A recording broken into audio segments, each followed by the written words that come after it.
This is for all these basketball heads out there that say I don't deserve a mic. All right, this is for you. All right, you know that adjustments come in the first 4 games.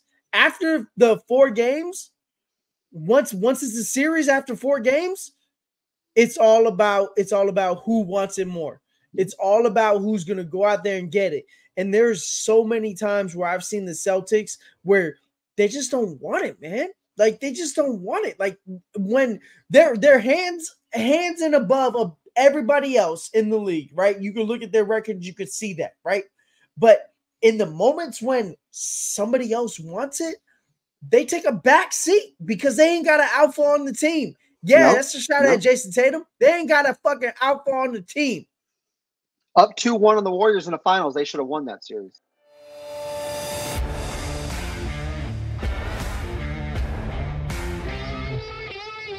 All About the Balls podcast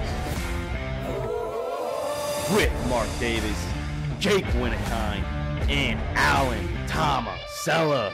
Welcome to another beautiful episode of this show that's called All About the Balls podcast. I'm Mark Davis, and I'm with Jake Winnikine and Alan Tomasella in the Sack House, and that's right, the trio is back because this is your weekly episode that's going to cover the NBA, and yes, we have a couple small talking points for the NFL just because things broke off.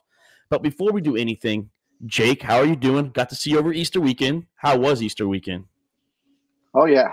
Good seeing you. Good hanging out. You know, getting white girl wasted. Always a good weekend.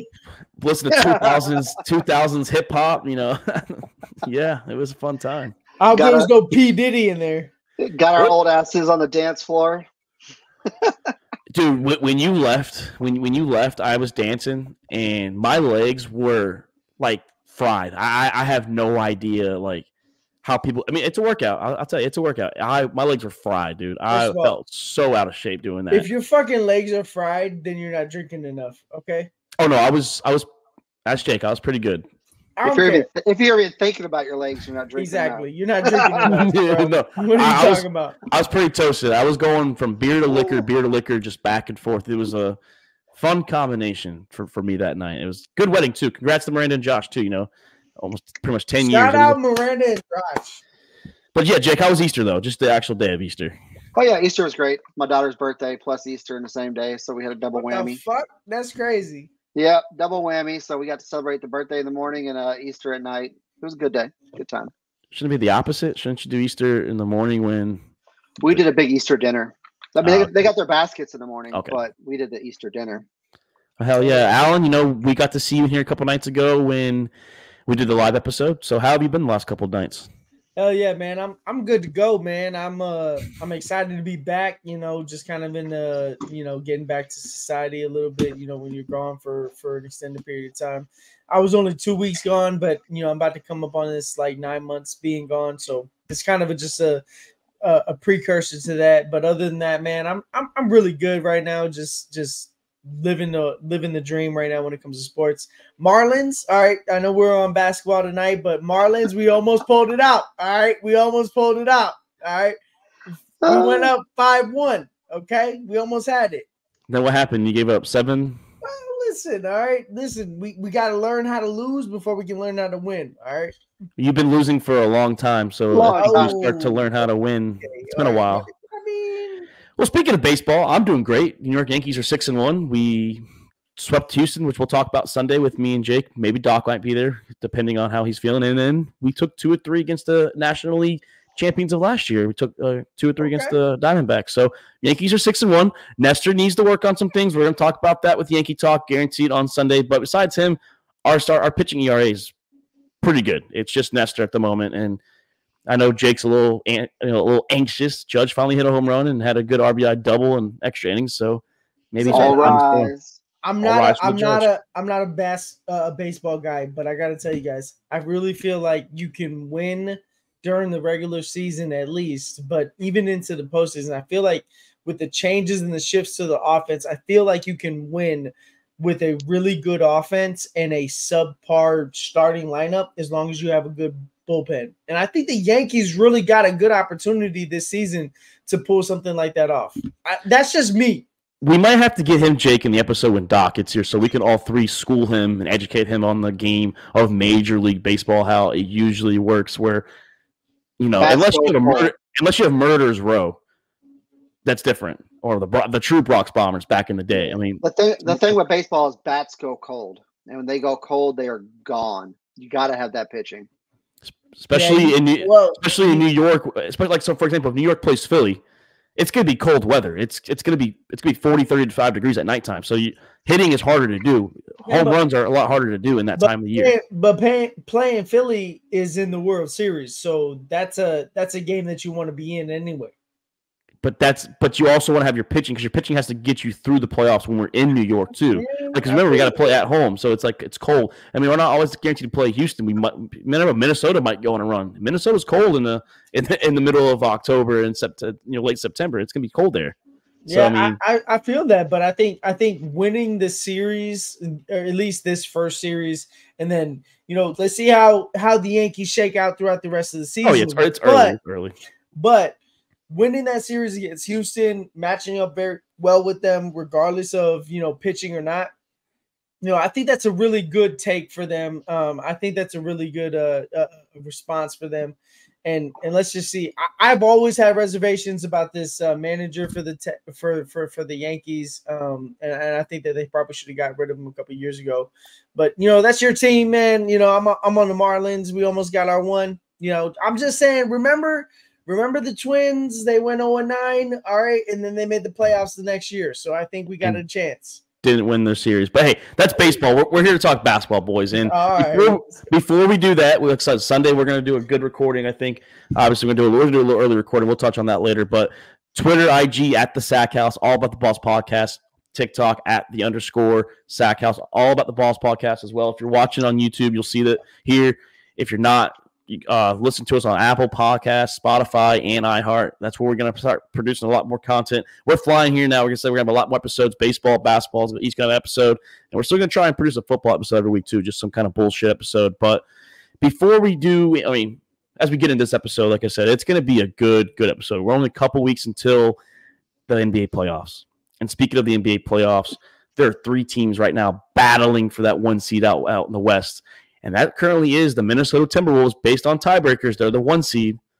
They're tied with Denver, and Oklahoma City is just 1 game back. They each have 6 games left. And the question is, boys, who is getting that 1 seed when it's all said and done going into the 2024 playoffs?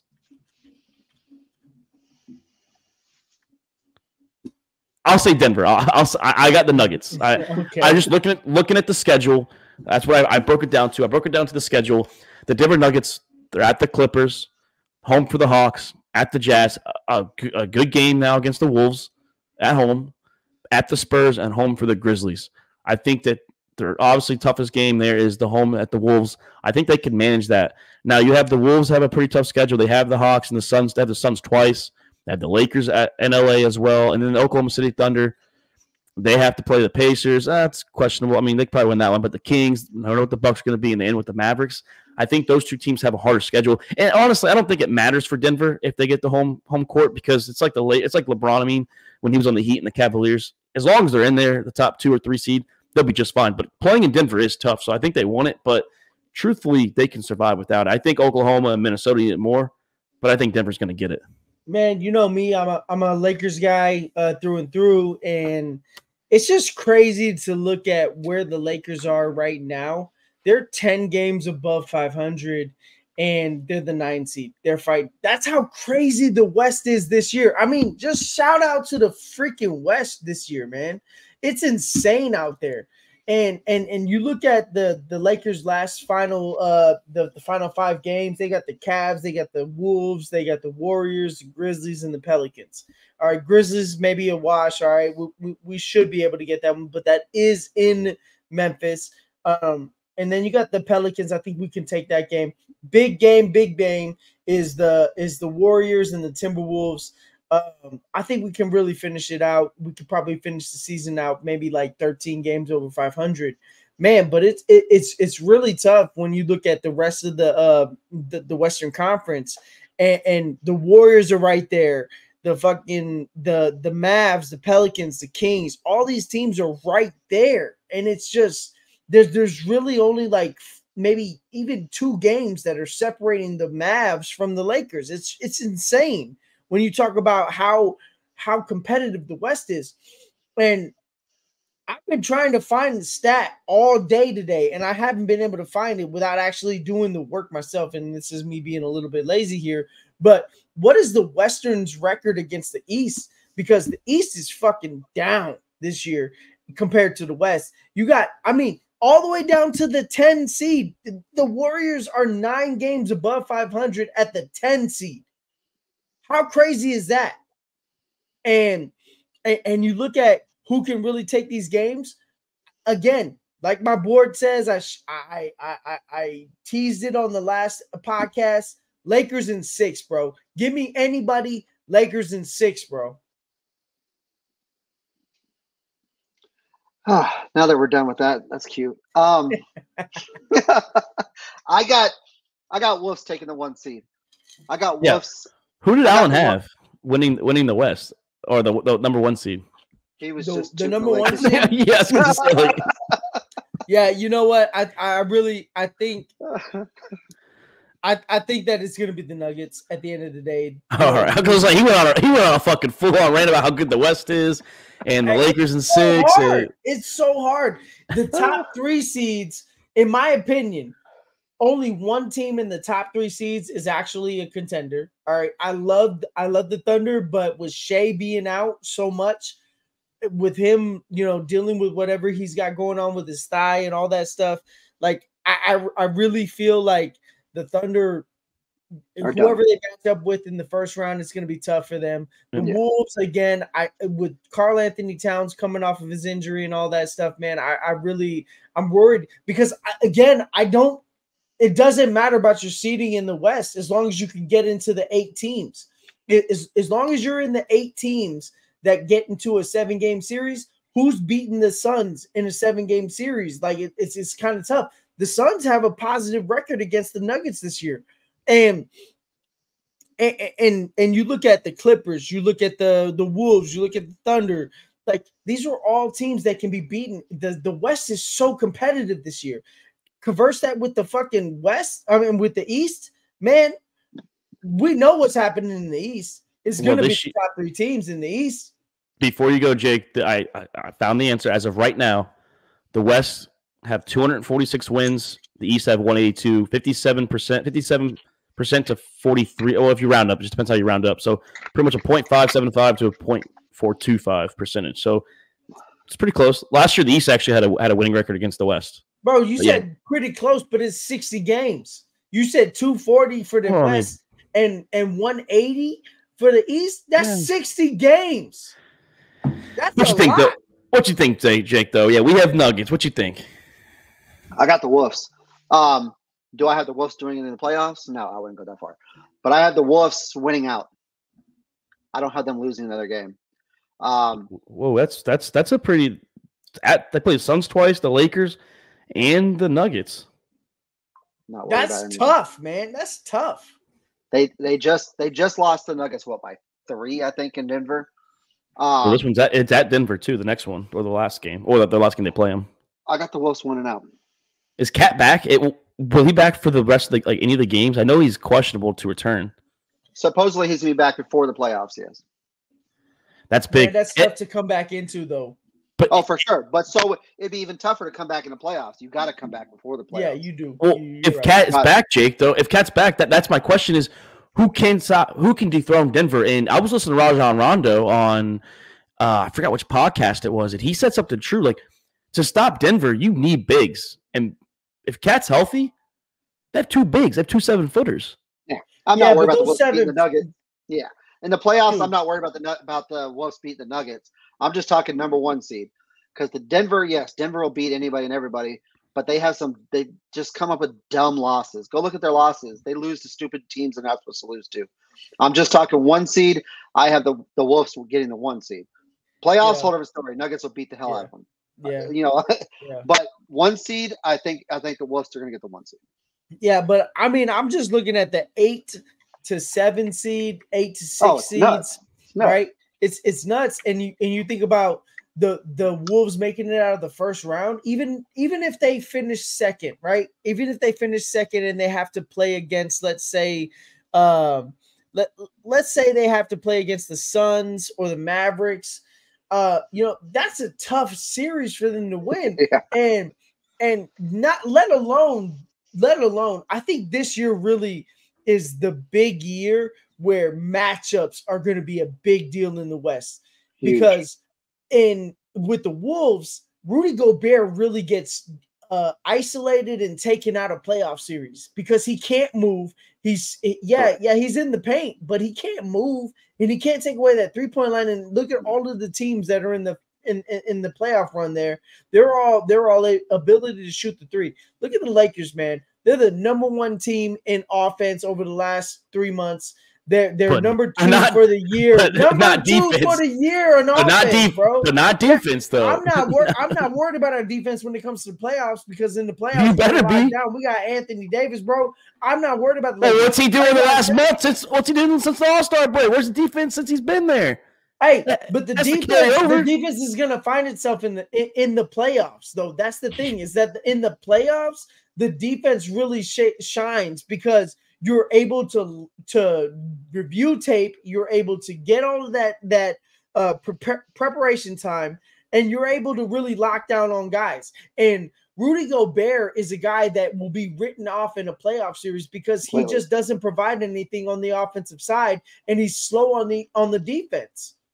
He's always wrote off in the playoffs. They switch him on a guard, and he gets embarrassed. Every time. And they do it every single time. Steph makes him look like a clown every time they switch him on him. I mean, it's embarrassing.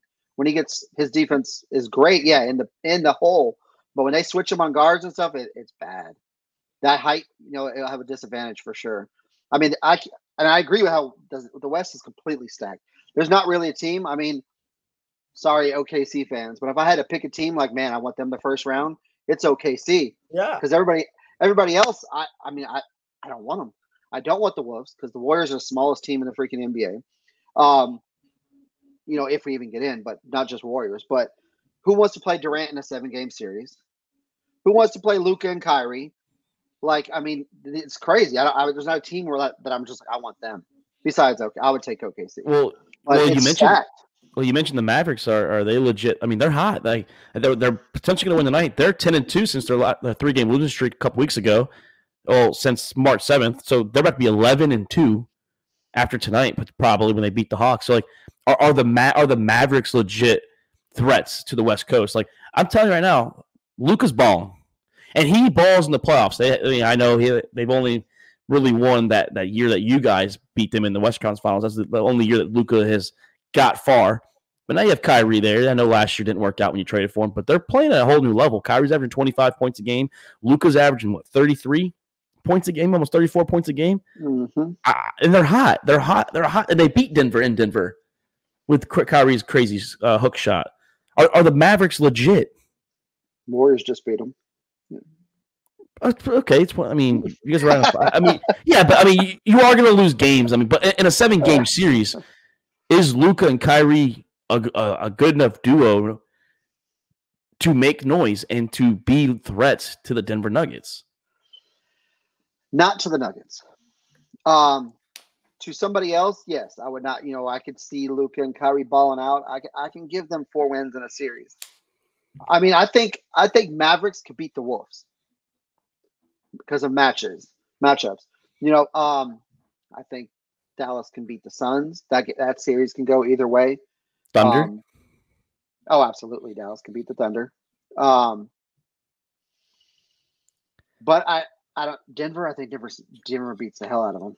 So Dallas would need Denver to lose if they don't play all of the conference finals. They would need them to lose before them. The whole West would need Denver to lose. Yeah, it's with Denver. It's you're hoping that a team gets hot, and you're hoping that a team can just really get on a streak. I don't think that any team gets out of Denver without a 7-game series, and you just gotta hope that they fall flat in that 7th game. Oh yeah, and hope that they don't get the 1 seed. I mean, is there anyone in the East that can maybe? I mean, we're assuming Denver gets to the back to the finals. Is there anyone in the East? Can Boston, Milwaukee, or maybe a young team like Orlando? Can someone in the East stop? I don't think that the Celtics can beat the Nuggets. I think that in a 7-game series, if Giannis was to average 40 and 15, I think that the Bucks have a chance. I don't think and Dame scoring 30. Yeah, exactly.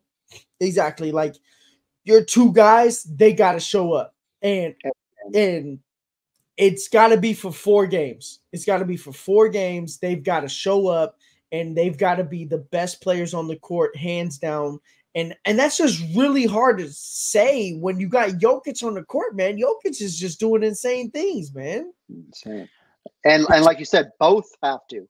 So if one of them have an off game, it's over. Yeah, I don't think it's possible. Yeah, because it's not just going to be Joker. Jamal Murray's going to play good. I mean, that's just what he does in the playoffs. He's been hot. Porter's playing absolutely amazing. I mean, Gordon's a good role player too. I mean, they have a good squad. I mean, and that's the things we're talking. I know we're going to talk about Allen's rant. Is Denver's not comprised of superstars? They're not even considered a super team to me. They're really not. But yeah, they have 2 good players with Jamal Murray and of course Joker, but they're not considered a super team to me. They're just a good team. They're a good, well-organized team with Malone as a coach, and then of course Joker is your main guy and Jamal Murray. I think their weakness this year is their bench, and I think when you look at that team, their starters are all really good, and especially we're all expecting Jamal Murray to step up in the playoffs. But correct. If he does not, and the bench plays subpar, I think that they can get got by a team like in the West. I don't think that Nuggets lose if they get to the finals. All right. I think that the only way that the Nuggets lose is if they get taken out in the Western Conference, and that's because the Western Conference is so insanely good this year. But I see, right now you got James Harden going through a little slump right now. If James Harden in the 4 seed, if the Clippers hold on to that 4th seed, they're 2 games up from the Mavericks right now. If the Clippers hold on to that 4th seed and they get to the second round against the Nuggets, and they're able to, really their stars are able to outshine, and Kawhi can get on a really good stretch there. Again, it's all predicated on whoever plays the Nuggets. If your players can get on a hot streak and you can play at your absolute peak, that's when you beat the Nuggets. But I don't think that if you beat the Nuggets in a playoff series, you can win the next one. I think that if you beat the Nuggets in that series, take everything in you. Everything out of you, and then in the next series you're flat. Yeah, because they do they will push the team. I mean, they're going to give you everything they got, and if Joker's out here sweating and he's dying, the other guys are going to be dying with him. There's no way that you go out, even if you sweep them, you're still going to be exhausted after those 4 games. I think Suns Denver would be absolutely amazing. Suns are a roller coaster, yeah, but if you got Booker, Durant, and Beal balling out in a playoff series, they can pull out a few wins. I think that the Suns are the worst matchup, I think, for the Nuggets. I think me too. They're the team that can really push them and maybe make an upset. I think Suns could possibly do it. Devin Booker can go on a tear. I just saw the other day, I think it might be the Wolves. I can't remember what team it is, but he scored 50 points in 3 straight games against them. It's insane. If he can do that, and then you get Beal. I like the shift that they've done with the Suns recently, where they've made Bradley Beal more of the point guard, and they've let Devin Booker play a little bit off ball and to be that scoring point guard. I think that that's a really good recipe for them. And then again, Kevin Durant in any series playoff Durant. Let's playoff Durant in any series can be the best player on the court. Always. Hands down. Hands down. Well, I mean, he's unguardable in the playoffs. I mean, he's just nailing shots. I'll say historically with him, he's usually the second best player when he plays LeBron. I don't give a shit if he's beaten LeBron in the finals. He's not been better than LeBron. No series. I mean, we can go into the LeBron versus Kevin Durant legacy type of thing, but I think Lakers now won't be there. We're not worried about that. Well, I don't know about that, but I will say we did say the same thing last year. We said the same thing last year, and they made the Western Conference Finals. Yeah, listen, I think again, I've got the Lakers in 6 in every series because I think the Lakers, no matter what, we've seen when LeBron locks in and that team can play the way that it plays in a one-game situation. I think the Lakers can beat anybody. And that deep bench too. But too bad playoff series. Too bad playoff series aren't one game though. For everybody that doesn't know, at the beginning of the series, at the beginning of the season, I said that the Lakers had the deepest bench in the entire league, that we could have 20-point scorers. I stopped counting. All right. I stopped counting. These guys have been drilling me ever since. Okay? Because Spencer came over and it's like, okay, he wasn't even there when we made this argument about deepest bench. So like, do I even count him for getting 20-point game? Like, he made it worse. He didn't make it better. He still could have counted. He made it worse. But the problem with the Lakers are, Alan, is the NBA playoffs. It's not one game series. It's not the NFL. It's a 4 game. So you have to. Can you do it day in, day out? That's what we need from the Lakers. Here's the thing: in the playoff, the first round is the best situation for the Lakers to play against the Nuggets. And the reason why I say that is because in between each game, you're gonna have 3 days in between each game. You're gonna have rest in between those days.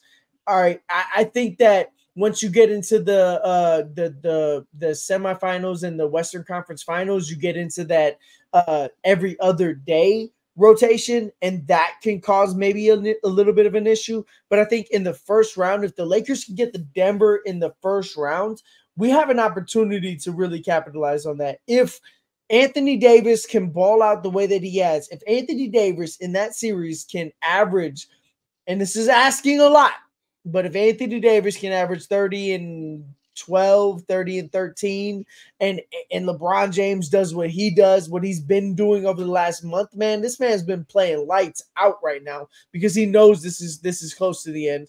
And then you get the other guys to start playing well, and they have been. I mean, since February, the Lakers are 20-8. Since February, the Lakers are 20-8. Well, and they went from the 9th to the 9th fucking seed because that's how crazy the damn fucking West is. All right. They're number 3 in the NBA with their record, and they went from the 9th to the 9th seed because that's how crazy the West is. Well, you mentioned 20-8 since February, and since February, a team that I keep an eye on, Jake, because when I come home, I have family and some family friends that are Magic fans. They're 19-8 since February, and they're quietly playing good basketball. I know when they played Boston earlier in the year, they did beat them once. They lost 2 in a row to them. Wasn't the same Magic team. The Magic are a young squad. They're the 4th seed at the moment. Can they compete in the East with this? And they have a good defense. They remind me of the Miami Heat. Just they don't have that star like Jimmy Butler that we have seen in the playoffs yet that can maybe take over. Can the Magic match well against the Celtics, the Cavs, the Knicks, whoever, the Bucks? Can they match well, and can they maybe make a small little run and be there a little couple years too early than we're expecting to be in the East? I mean, first off, shout out to the Magic for making the show. Look at the Magic doing something. Talking about Orlando Magic. And they're on the cover too. They're on the cover. They're on the cover too. About the Orlando Magic right now. In the East, yes, because as we said, the East is weak. Would I give them, anyone on maybe 3 on? I think the Magic can compete. Banchero's a beast. They got some bigs that are good. They're entertaining to watch for sure. Obviously, it's a drafted team, not a built team. I love it. But they played Boston or someone. Boston beats the hell out of them. Their defense can match well. I just feel like their defense can match well with Boston. It could, but you got to have more than just Banchero in a playoff series to. He's not like. Okay, I'm not sorry to say Wagner's like a dog. I think he's a dog. He's not like a dog like Damian Lillard, gonna kill someone dog. But Wagner's pretty good, man. Like I've been watching. I give him his props, absolutely. But even Philly, I think Philly would beat the Magic. Joel Embiid's back too, yeah. I think they need one more player. They're coming for sure. Their roster's young. They got money. But it's just hard to attract guys. It's always been the case in Orlando. It's hard to attract a star talent guy there. That's the problem. There's some teams that I think that the Celtics don't want to see in the first round. And even in the playoffs in general. The Sixers, I'm sorry, I take that back. The Magic are very good against the Celtics this year. All right. The Hawks have won multiple times in close games against the Celtics over the last 2 months. And I think that the Celtics, it kind of goes back to that previous conversation we had in an earlier podcast with the Celtics.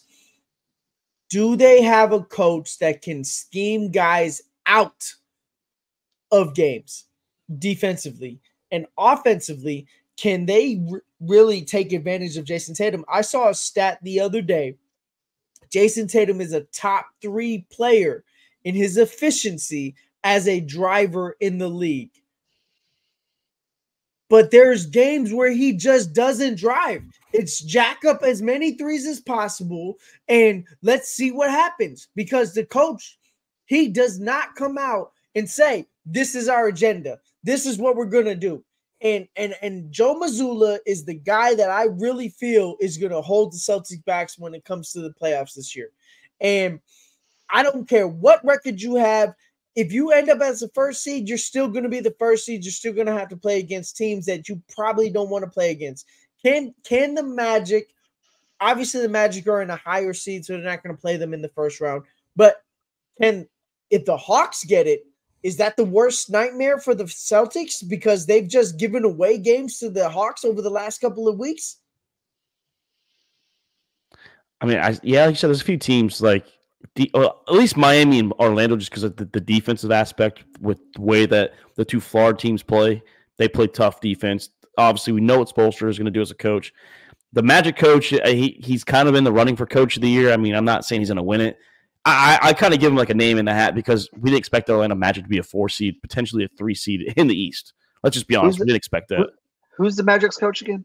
Yeah, Alan, who is it? It's not Jacques Vaughn. It's not Jacques Vaughn, okay? We know that. It's his doppelganger. No, but I don't know. I've been to a Magic game this year when it was this in-season tournament, and I was like, damn, this team plays good ball. Like, Magic, the games were fucking packed there too. Like, or not the Amway anymore, the Kia Center.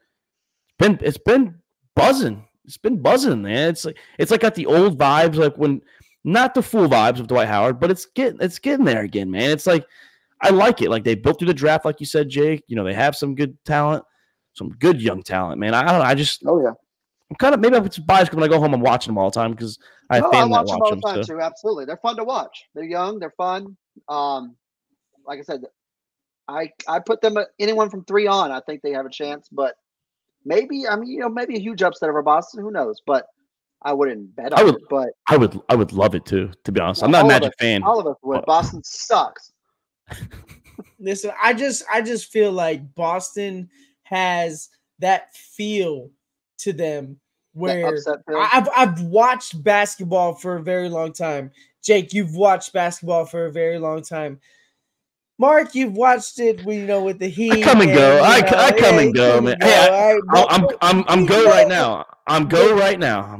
We know when we can feel a team, and you look at like the histories of teams, and Boston kind of feels like that team that is right there, but they lack something, man. Like it's crazy how good they are on games, but they lack something, bro. They lack a few things. For one, they lack a coach. I would not trust him in a playoff series. For 2, they lack clutch.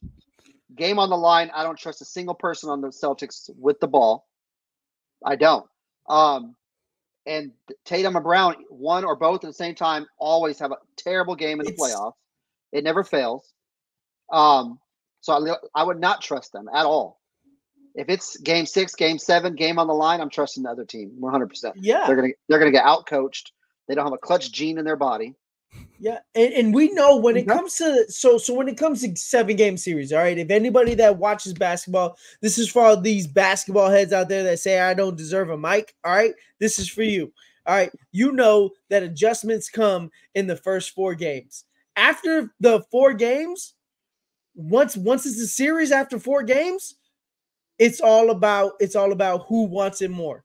It's all about who's gonna go out there and get it. And there's so many times where I've seen the Celtics where they just don't want it, man. Like they just don't want it. Like when their hands and above of everybody else in the league, right? You can look at their record, you could see that, right? But in the moments when somebody else wants it, they take a back seat because they ain't got an alpha on the team. Yeah, that's a shot at Jason Tatum. They ain't got a fucking alpha on the team.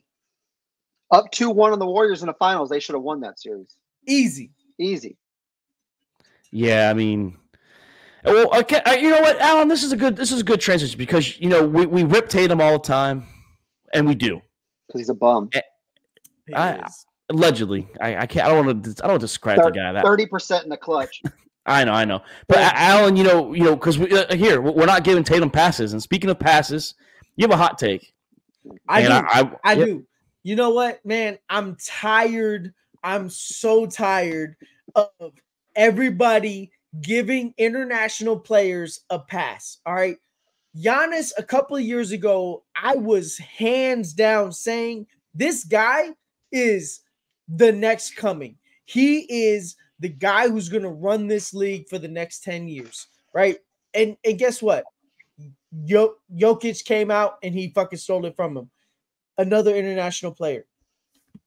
I know you don't agree with me, Mark, and Jake. I know you don't agree with me on some of this, but I really do believe that we give too many passes to these international players. Right now, we're way down on the Celtics because Jason Tatum is their best player. We're way down on American players all across the board, and we shit on them constantly, nonstop. But these international players, they need to start being held accountable by the media, by the fans, by the coaches, by everybody in the entire league, because I'm tired of them getting passes. Giannis has gotten 2 coaches fired. And look at them now. They just lost last night in a horrible game. They just lost last night. This team is now 14-14 under Doc Rivers. Okay, 14-14 under Doc Rivers. What was their record with Adrian Griffin, the bad coach that they wanted to get fired? They couldn't do anything right. They were 30-13 with Adrian Griffin. All right, when are we ever going to come out and say that these international players need to step up their game and be that next guy? Because LeBron James came into the league with expectations. Kobe came into the league. Nobody knew who he was, but he stole those expectations. And then we said he had to go and get it. We said that he wasn't nothing without Shaq, but then he went out and he got it, right? He went out and he proved himself as a individual player, and then as somebody that pushed everybody around him. Nobody loved playing with Kobe in 08 through 010. Nobody loved playing with Kobe, but they fucking respected his ass because he was out there balling and he was working in the gym every single day from 0600 till 8 at night, and he was putting in the work. LeBron James has had the most expectations on him as any player in history of sports. Not basketball, in the history of sports. Jake, I know you're not a big LeBron guy. You call him the douche, all that stuff. But LeBron James has had the highest expectations out of any player in any sport, no matter what. And he delivered. He gave us 10 straight seasons of finals. Like, just think about that. That's insane.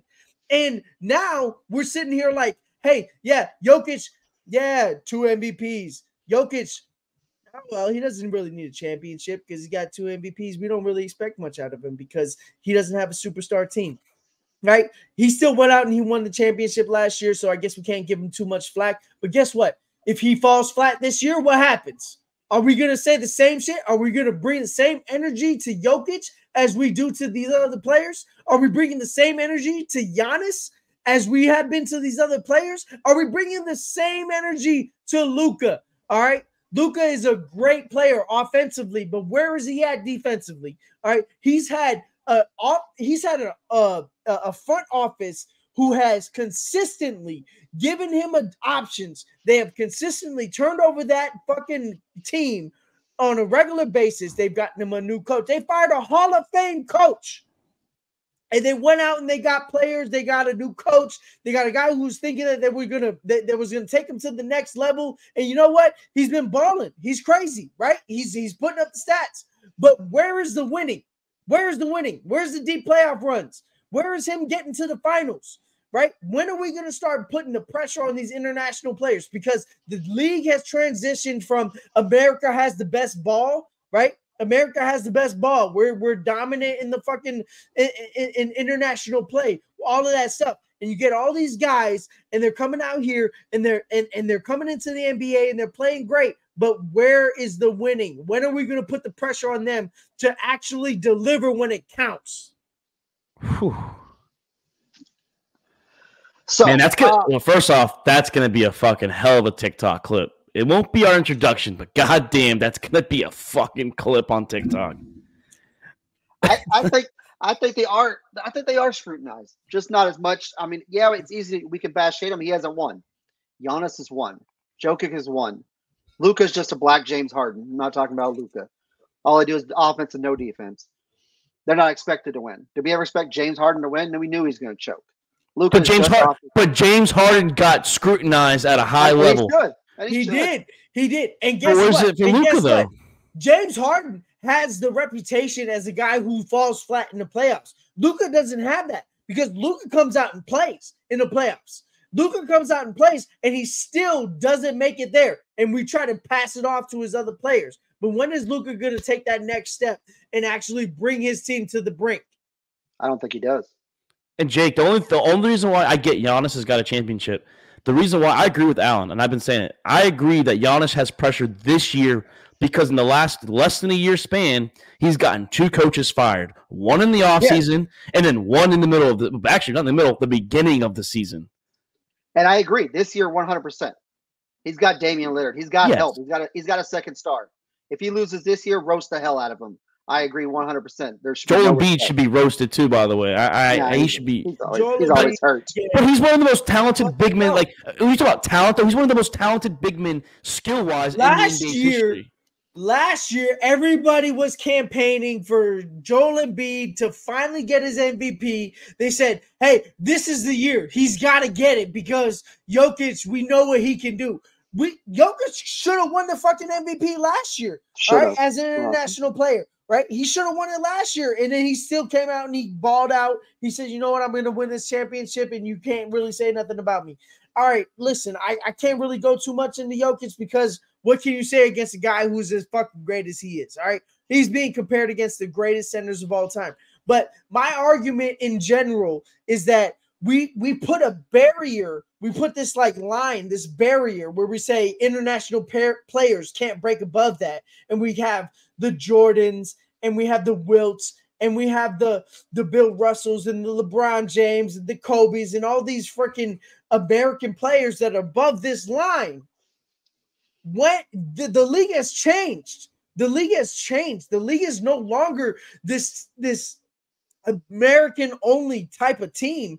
It's not this American-only type of conversation when it comes to the GOAT of all time.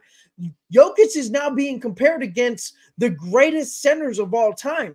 And granted, he hasn't fallen flat yet, but if he does, the previous years he has fallen flat. He maybe had a little bit of injury issues and all that stuff that kind of held him back as a team. But we talk about Giannis putting so much pressure on his team. You got the guy. You got Dame Lillard. And this is as much on Giannis as Dame Lillard because Dame Lillard, you requested out. You requested out. You wanted Miami. You cried all off season long for Miami, and you ended up with the Bucks with the second best player in the league. I don't think anybody's going to argue that Giannis is the second best player in the league. I don't think that there's any argument. Some say he's the best. There's some people that say he's the best still. There's some, but I think that Jokic still handles that. Jokic still handles that. But I do believe that Giannis is the second best player in the league. And now Dame has been paired with him. If you don't make it to the if you don't make it to the finals, I don't give a fuck about the Eastern Conference Finals because of how weak the East is. Agreed. If you don't make it to the finals with that team, then it's a failure. And Giannis needs to be held accountable for that as much as Dame Lillard, but Giannis more so, because at the end of the day, it's his international players are given this line and they're saying, hey, you can't break above this line. You can't break above this line. Why? Because the league has changed. It is now an international sport. Basketball is a more international sport than anything other than what I would say is soccer. Okay. Soccer holds the international title when it comes to the talent level and its prowess and everything that it does for the entire media and everything, right? Soccer is that guy, right? But basketball is right behind it, more so than the NFL. More so than the NFL when it comes to international popularity. And you got international players at the forefront of this league, and those guys are not being held accountable because we're saying that they're not American-born players. That's a little bit bullshit, and I think we need to start holding these players accountable. Oh, I agree. I mean, on Giannis this season, absolutely. He got his coach fired. He got the coach he wanted. He's got Dame. He's got the supporting cast. If he's not in the finals, then absolute failure. Completely. Yeah, I mean, it just stems back to, Jake, what we were talking about in the Discord. Is like, I get it. LeBron came into the league expecting to be the GOAT, to rattle Michael Jordan, that argument. Now, some people say he is, some people say he isn't, or whatever. That's an argument for a different day. We're not arguing the GOAT of those two anymore right now. But LeBron, after the Pistons series, when he went out with 26, 27 straight points, went to the Spurs and lost, they were expecting LeBron every single year with less tier talent, by the way, than the Oklahoma City Thunder have this year, the Timberwolves have this year, the Nuggets have this year, hell, the Miami Heat have this year. He had less tier talent than those guys are working with, but he was being expected to carry this trash-ass organization to the finals year after year. And then it was so much that he took his ball and went down south, and he did it the wrong way. But that's what caused it. And we hammered him for it. We hammered how he did it, and that's the way it is. But we ain't holding these guys to standards. We're not holding guys to be great anymore. We're expecting them to be above average and get a championship and say, hey, that's good enough for me. We won a championship. And I understand we have our Kevin Durant little situation here. And I know, like, I'm not saying the pressure's on him anymore, but I still think the pressure should be on. I think it should be on Kevin Durant as well, because he has not won without Steph Curry and Klay Thompson. They've won without him before and after. The pressure to me is on. Yeah, he's never going to do it, in my opinion. But the pressure should be on Kevin Durant just as much as international players. I throw him in there with them because I get it. He was dominant in his little finals run with Golden State. Very easy to do when you have two of the greatest sharpshooters in NBA's history on the same team, and it's wide open for you. Yeah, but you know what? My argument against that, and what I would say, and kind of like what I said in the Discord, is that Kevin Durant was hands down, the best player on that team when they won. And yes, he joined. But it was easy though. He joined us. No, but it wasn't easy because you're playing against LeBron James, and that just should really speak to the greatness of LeBron James. How about but the second year you're playing against LeBron and Kevin Love, like, you should go out there and fucking mollywop them around. Don't discredit. Do not discredit Kevin Love. Look at the Warriors team. Kevin Love was a 30-10 guy. 30-10 before he joined the Cavaliers. He was a 30-10 guy. He was Hall of Fame already before he joined the Cavs team, and he took a step back. So don't discredit him. What I would say is that if you want to bring up the argument about LeBron James and what he did with trash-ass teams, go back to when he bought a guy named Boobie Gibson. All right? Boobie fucking Gibson to the finals. All right? That is an achievement of its own. But what I would also say is that when it comes to Kevin Durant has proven that when he is the guy and he has talent around him, he can take a team to that next level. This year with the Suns, yes, they feel that pressure. But I also, how about the Nets? Lakers fan, no. With the Nets, you had all kinds of crazy shit happening with Kyrie. How about there he blew a 3-1 lead? How about there he blew a 3-1 lead to the Golden State Warriors? Hey, he blew a 3-1 lead, but you know what? at the end of the day, it's Russell's fault. Speaks to the greatness of LeBron James. He wasn't on that. He wasn't on that team though. LeBron wasn't on that team. No, but he blew a 3-1 lead against the Cavaliers. No, he blew against the Warriors. He blew against the Warriors. Kevin Durant left. Okay, all right. He blew a 3-1 lead with Russell Westbrook. Yeah, you're right. All right, I'm thinking about a different time. I'm thinking about a different time. How much pressure against the Warriors. He said, I'm leaving. At their prime, though. You're talking about Draymond Green, one of the greatest defenders of all time. Klay Thompson, one of the best shooters of all time. You're talking about one of the deepest benches. Nobody is ever going to dispute the fact that the Warriors front office, all right, with Bob Myers and that team did not build one of the greatest teams ever. The greatest teams ever. You're talking prime. Kevin Durant and Westbrook were in their prime. They weren't young guns. No, I don't think that Kevin Durant was in his prime yet because Kevin Durant had not transitioned to being the defensive player that he was with the Warriors. That's the thing. That's the difference. With the Warriors, Kevin Durant said, you know what? I'm going to go out and I'm going to be the difference maker on the defense. Mm-hmm. But he didn't guard the best guy that he was asked to. That was always He did. Clay. Was Clay. No, that was Clay. Clay guarded the best. No, he did not. No, because there was times in those series when Kevin Durant went out and he guarded against Steph Curry against OKC. All right, I'll give you that. But against the Cavaliers, they pickpocketed their situations and they put Kevin Durant on LeBron James and Kevin Durant had the better series against the Cavaliers. It was hands down. And Kevin Durant, again, when you talk about moments and legacy, Kevin Durant had the moments where he went down, guarded LeBron James, and then shot the dagger 3. And then shot the dagger 3 over LeBron. Well, he shot the dagger 3 after LeBron kicked it wide open to a guy that he beat Kevin Durant to the hole, kicked it to a wide open guy. Why did he kick it? Because it was 3-on-1 in the fucking paint, and there's a guy wide open in the fucking corner. No, because Kevin Durant had too much length on his ass. He beat Durant, and there was 2 guys that crashed with Durant in front of him. LeBron saw a wide open shooter in the corner. He made the correct basketball play. LeBron did what he always does, but don't take away Kevin Durant's defensive I'm not taking away from it, but because he has pressure. He should have pressure. No, he forced him into that pressure because Kevin Durant has the long arms, because Kevin Durant had the ability to take away the drive. Because LeBron was afraid of the free throw line. That's why he didn't want to fucking shoot it. Yes, he was. He would have got fouled out of his ass.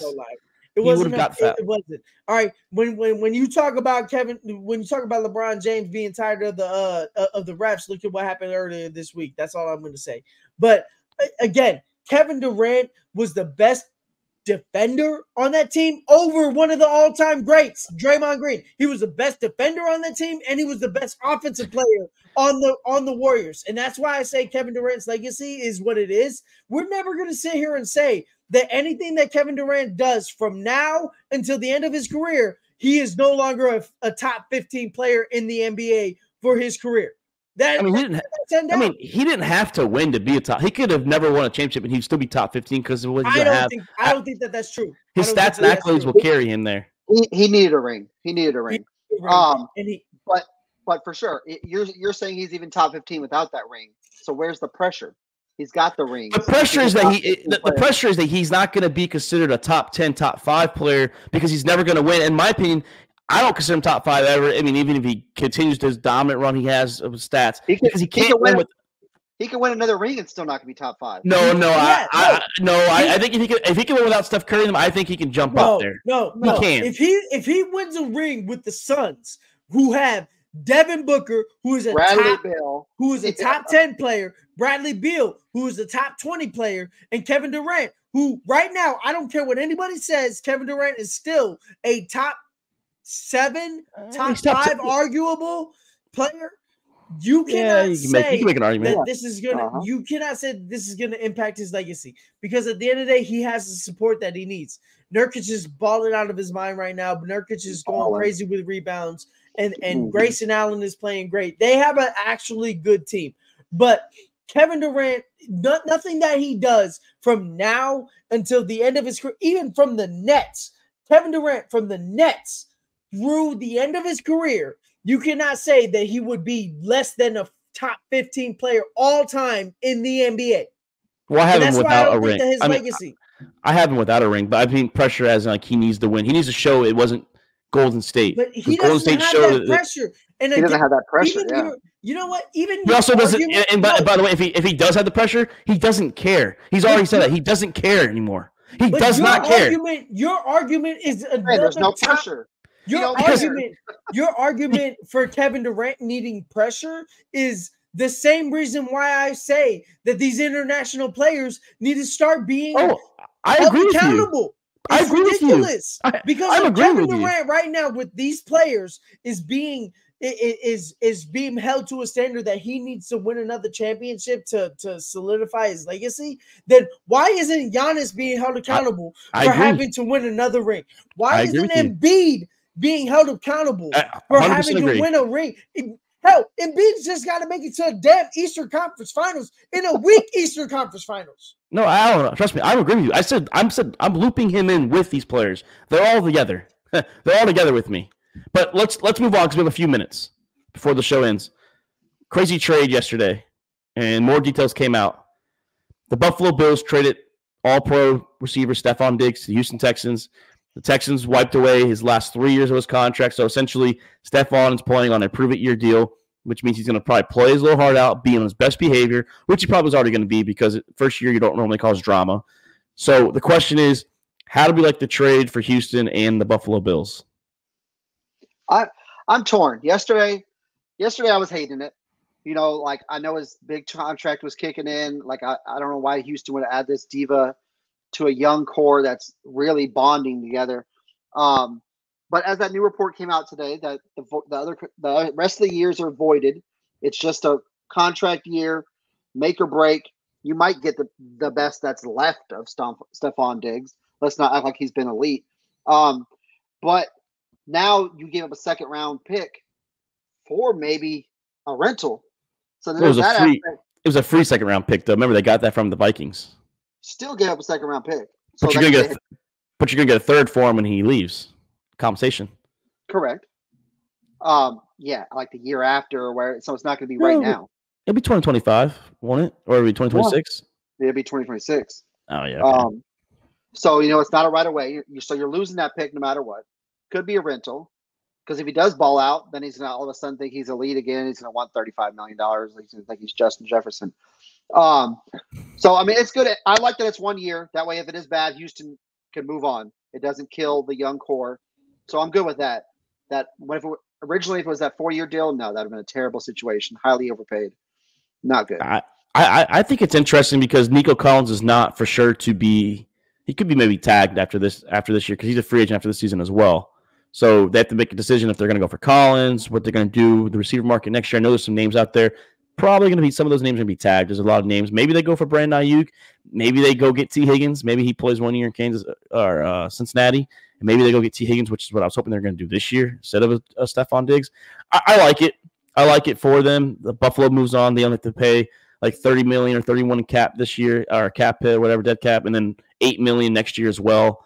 So yeah, Buffalo really moves on quick, and then sucks for Buffalo because the window seems like it's closing. But like you said, Jake, in the Discord, there's room. It's closed because if the Jets stay, healthy, it's their division. But you said there's rumors that they might pull a Julio Jones trade with how Atlanta did.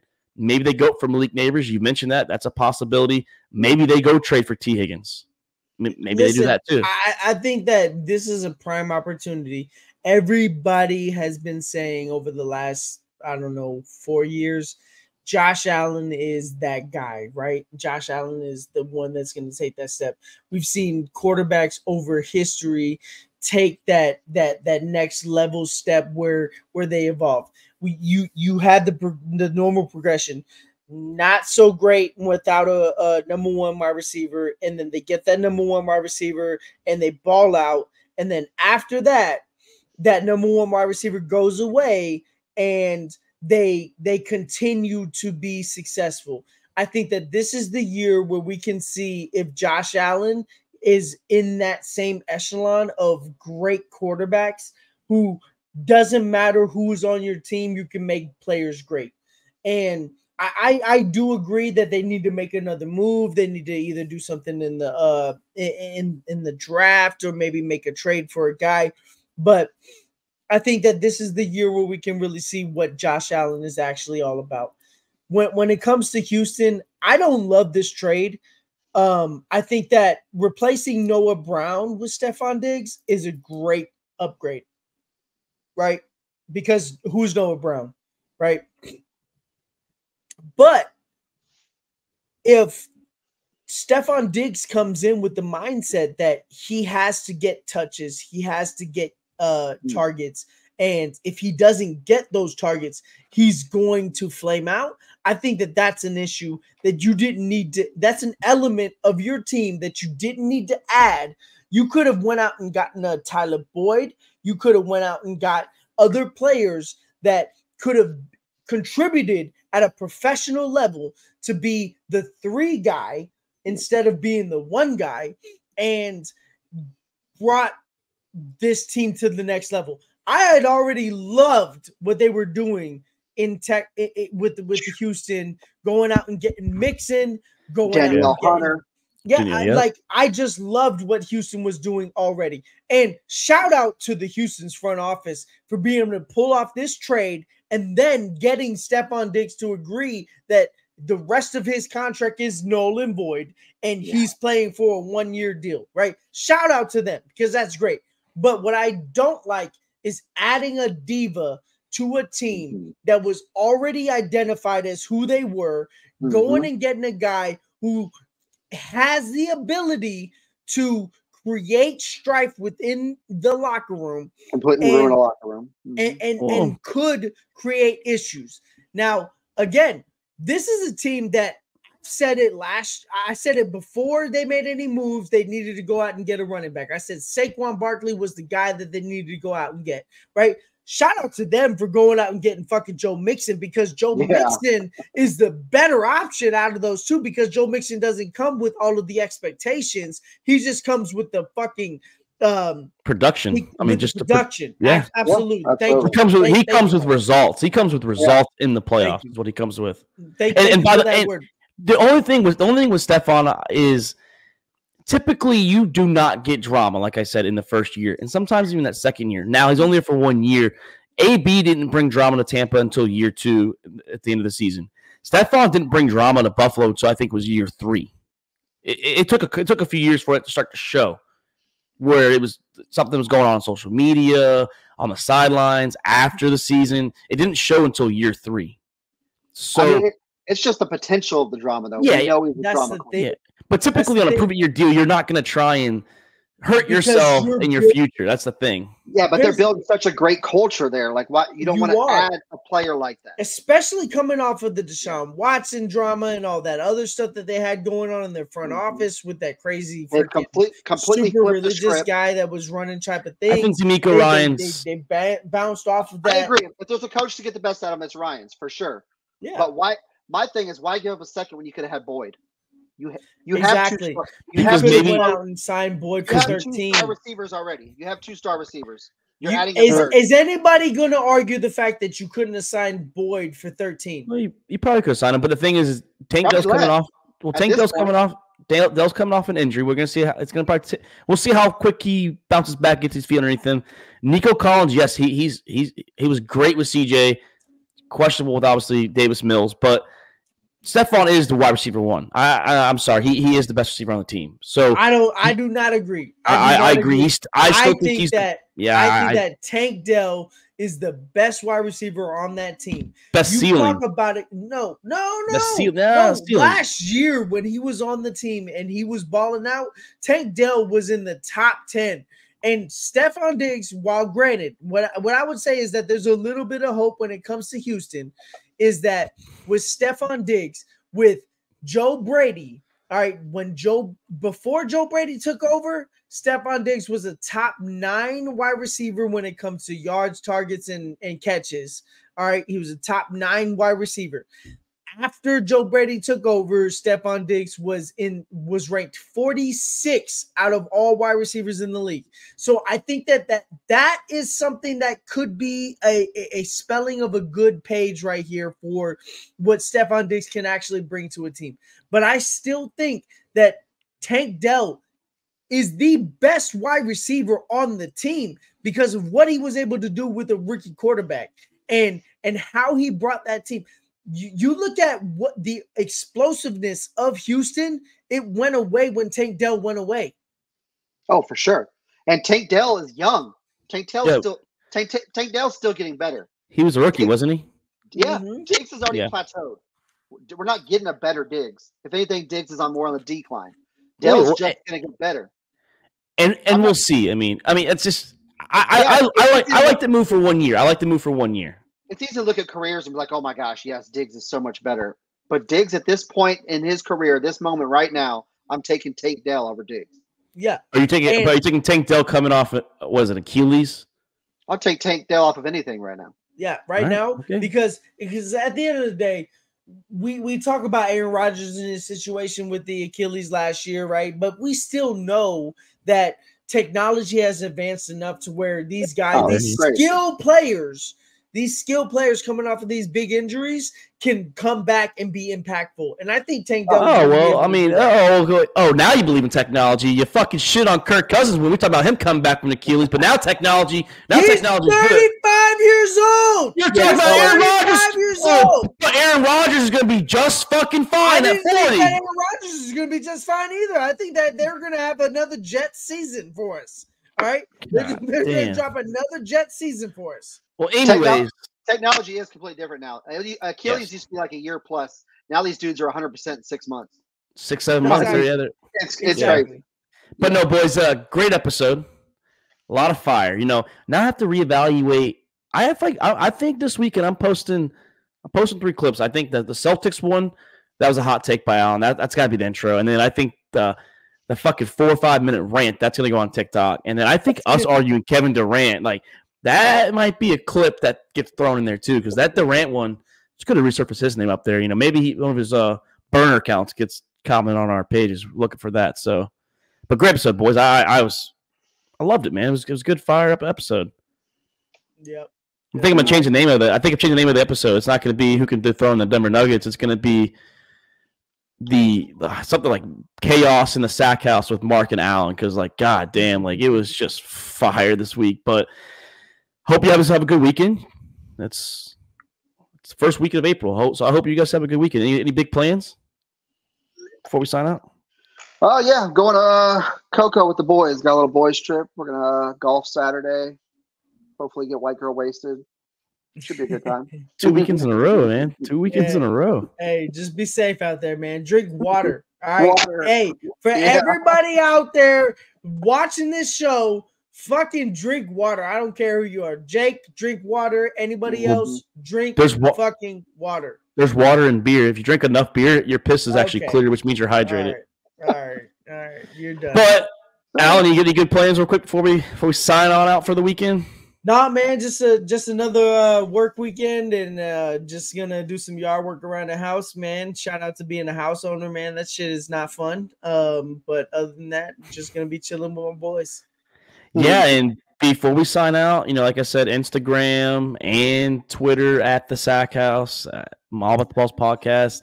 Please search us. Jake's all over it with the Twitter, TikTok. I'm handling that one. All About the Balls podcast at the _Sack House. And just follow us, give us a thumbs up, give us a like, comment on, let us know what we need to get better on. Fucking tell us what you want to hear. We're here to talk about shit that you guys want to hear. So, hey, quick shout out to my boy Jake. All right, listen, ain't nobody got an insider like we got an insider. All right, that is what it is. All right, you should have seen what Chris said when I was like, I'm getting on early tonight in Call of Duty. Jake's in the hospital. He's like, not our insider. I was like, yeah, not the insider, bro. We got to get him. But yeah, it's WrestleMania weekend, so we're gonna see if the Cody Crybabies get their way and Cody finishes his story, or does the final boss and Roman Reigns fucking go out victorious this WrestleMania weekend. I don't watch wrestling, man, but shout out to The Rock, man. That was he's the GOAT. He's a legend, dude. Did you see Alan when he said today he was late? I don't know if he was purposely late or if that was like if it was actually on accident, whatever. He was late to it was WrestleMania World, whatever it's called this week in Philly, and he came out there. People waited for him, obviously, and they were like, he's like, you want to know why I was late? I was stuck watching YouTube, watching Jalen Hurts losing the playoffs again. And that's how he started. That's how he started it. He's like, and you boo me because you know it's true. And I was like, yeah. That's The Rock, dude. Heel Rock is, I mean, I can't tell heel Rock or face Rock. They're both too good. But no, I can't wait. WrestleMania weekend, doing yard work like you, Alan. Probably going golfing like Jake. So mixture of both. And Sunday, I'm just going to kick it back. Maybe get some new boots Friday night at Boot Barn. But great weekend, boys. Can't wait. Shout out to you, Jake. Shout out to you, Alan. Shout out to the rest of the boys out there that's not here tonight. I'm Mark Davis. It's All About the Balls podcast, and we are out. Thank you for checking out another episode of All About the Balls podcast. We want to thank all of our listeners and supporters of the Sack House. You can listen to the show on Spotify, Apple Podcasts, and YouTube. And don't forget to subscribe and give us a follow on Twitter and Instagram at the Sack House.